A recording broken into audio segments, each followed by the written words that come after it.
Creepypasta 1. El supermercado del pueblo. La exploración que salió mal. Sucedió en el frío agosto de 2015, cuando yo, junto a mis 3 mejores amigos, ideamos algo que queríamos hacer hacía mucho tiempo. Los 4, éramos fanáticos de lo paranormal, nos encantaban las películas de horror, así como cuentos, historias y leyendas urbanas, e incluso música aterradora. Como dije, queríamos hacer algo que habíamos visto hacer a otras personas, y pensamos que ya era hora de intentarlo nosotros mismos, y era, hacer una exploración urbana. Nuestro pueblo es realmente pequeño, pero a su vez, sumamente extraño y sombrío. A decir verdad, la atmósfera del pueblo era perfecta para adolescentes como nosotros. En el pueblo, solo había un lugar abandonado, un supermercado pequeño, el cual alberga una muy oscura historia que desde que éramos pequeños, nuestros padres nos contaban para que no juguemos cerca de ese lugar, pero a decir verdad, no sabía al 100% que era cierto y que no lo era. Resulta que, en los años 90 se puso muy de moda la música rap. Los jóvenes de ese momento solían escucharla a todo volumen, con sus parlantes, cosa que fastidiaba a la población más mayor. Además, las letras de algunas de las canciones eran un tanto obscenas, e incluso, ridículas. Fue entonces, que los dueños de ese supermercado, el señor y la señora Pearson, quienes eran 2 ancianos de más de 80 años, y quienes tenían su hogar justo detrás del supermercado, optaron por prohibir la entrada al local, a las personas que escuchen ese tipo de música, así como a personas que se vistan como raperos. Evidentemente, esto no gustó a los raperos del pueblo, los cuales solían pintar o grafitear las paredes del lugar, cosa que los hacía pasar solo 1 o 2 noches en la comisaría. Meses después, la policía comenzó a vigilar el supermercado en los horarios donde este se encontraba abierto, sin embargo, los jóvenes siempre encontraban la forma de ir a hacer de las suyas, principalmente a altas horas de la madrugada. Pero lo peor, fue cuando uno de estos jóvenes, llamado Evan, de 19 años, cansado del rechazo que le generaban estos ancianos y su arcaico pensamiento, decidió idear un plan para acabar con ellos de una buena vez. El plan era simple, esperaría hasta 1 hora en que los ancianos estén dormidos y ahí los decapitaría rápidamente a ambos para luego huir de la forma más sigilosa posible. El doble homicidio aconteció en la madrugada del 16 de agosto de 1999, sin embargo solo 3 días después, Evan fue arrestado, pues era uno de los principales sospechosos, debido a varias pruebas que habían en su contra, como por ejemplo, los grafitis que había realizado su pandilla, o comentarios despectivos y ofensivos que solía gritarle a los oficiales que patrullaban esas calles. Definitivamente era un joven muy valiente, por así decirlo, mas no era inteligente en lo absoluto. Fue condenado a cadena perpetua, pero falleció a los pocos años, en prisión. Desde entonces, el lugar estuvo abandonado, al punto de que casi todo el supermercado y la casa de los Pearson seguía estando en su lugar, como estaba la noche del horrible suceso. El mercado no quedaba en una zona muy céntrica, pero era una parte del pueblo donde la gente solía transitar bastante. No estaba permitido entrar al mercado, por lo que tuvimos que idear un plan para meternos en el lugar, tratando de ser cautelosos, y que nadie nos vea. Decidimos hacerlo en agosto, ya que le agregaría el morbo de que era el mismo mes donde el macabro acontecimiento había pasado. El día y hora exactos que elegimos, fue un jueves, a eso de las 12 de la noche. Además llevamos la cámara, para grabar la exploración, y así ganarnos unas cuantas visitas en YouTube. La idea era, ir a investigar, ver cómo estaba el lugar, grabar un poco, y, tal vez, echarnos unas risas. Ese viernes, nos juntamos a las 9 p.m. en casa de Eric, uno de los chicos del grupo, el cual vivía solo. Él vivía a 2 cuadras del lugar, siendo el que más cerca vivía de los chicos del grupo. Ahí cenamos, charlamos y nos preparamos para nuestra oscura aventura. A eso de las 11:30 de la noche, salimos en dirección a ese lúgubre supermercado. La primera parte para entrar era la más difícil, pues teníamos que pasar por un alambrado, el cual era bastante alto, y en el proceso, debíamos evitar ser descubiertos por cualquiera que por casualidad vaya pasando. La tarea fue pasada con éxito, y de ahí, nos dirigimos a la puerta principal. Teníamos la duda, de que si abríamos la puerta principal, tal vez se activaría la alarma. En la parte izquierda del lugar, había una escalera que conducía al techo. Cuando estábamos ahí arriba, David, que era el más fuerte del grupo, rompió a golpes la tapa de la ventilación y ahí fue donde entramos al lugar. El lugar estaba evidentemente oscuro, sin embargo, había una especie de luz tenue en todo el lugar, cosa que nos sorprendió. Había polvo y tierra por doquier, cosas tiradas, como cajas de leche, envoltorios casi totalmente vacíos, colillas de cigarrillos, entre más cosas que, aparentemente, habían dejado personas que no tenían hogar, o simplemente personas que se habían metido a husmear. Escuchamos unos chillidos, que luego comprobamos que provenían de un grupo de ratas, que al vernos, corrieron con algo en la boca que no llegamos a ver, pero sospechamos que era alguna comida que habían encontrado por ahí. Entre la sorpresa de ver a esos roedores, nos pegamos un susto enorme, ya que Eric había encontrado los interruptores del lugar, y de inmediato, al encenderlos, iluminó todo el lugar.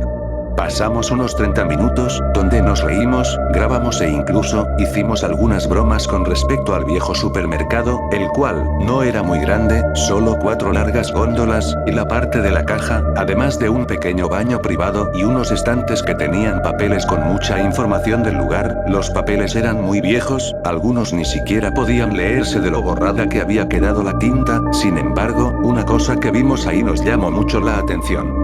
Entre las cosas que habían ahí, destacaba un calendario.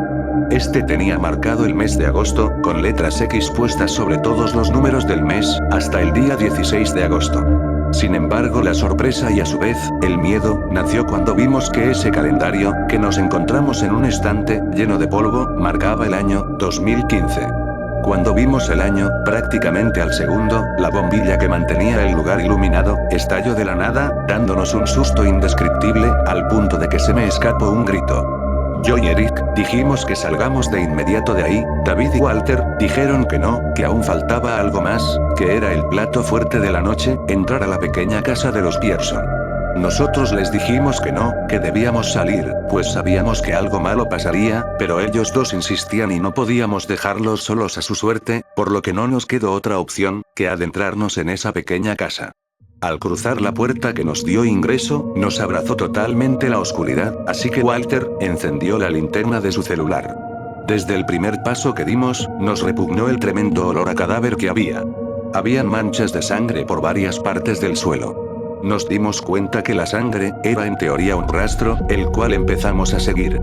Ese rastro de sangre nos llevaba hacia la ventana, donde suponíamos que huyó el asesino la noche del crimen. Sin embargo, nos sobresaltó el hecho de que esa ventana estaba abierta por la mitad, y lo peor, fue que al enfocar la linterna en donde terminaba el rastro de sangre, nos percatamos de algo sumamente aterrador, y es que la sangre estaba líquida. Incluso David se manchó un poco su pantalón con esa sangre.